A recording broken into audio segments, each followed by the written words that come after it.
Hello friends, welcome you all in Acha Market. So friend, today in this video we will do detailed analysis of Gandhar Oil Refinery IPO, starting with the business of the company. It makes several oil products for personal care, healthcare, performance and insulating oils under the brand name Diviol.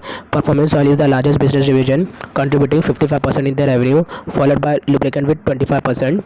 The company having several domestic and global clients including Procter and Gamble, Unilever, Marico, and Dabur, etc. Let's check financial profile of the company in from FY21 to FY23. As you can see, company revenue from operation grow 15.13% to 4,100 crore in FY23 from 2070 crore in FY21. Profit after tax rose to 30.3% to 213 crore from 161 crore in the same period. Coming toward the IPO details, so this IPO is going to live in the market on 22nd of November and will close on 24th of November. Basis of allotment will occur on 30th of November and listing will occur on 5th of December. One lot in retail category will block your 14,872 rupees. Company wanted to raise 400 crore via the IPO, where fresh issue is a 302 crores and offer for sale is a 198 crore. Company promoter holding is 87.50%.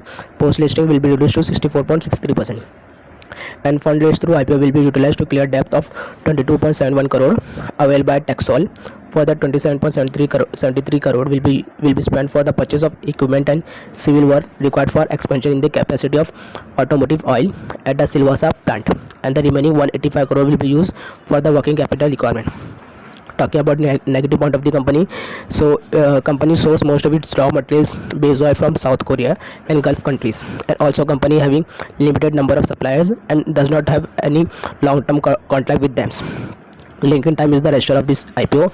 Friends, when I have uploaded short in the yesterday morning, I had already inform you that we might see volatility in grey market premium. Now you can see its demand in grey market premium increased to 32% from 27%, showing 4,500 plus per lot profit as of now. Friends, if you like our work, please subscribe to our channel Market Mind so that you don't miss any update, and thank you for watching.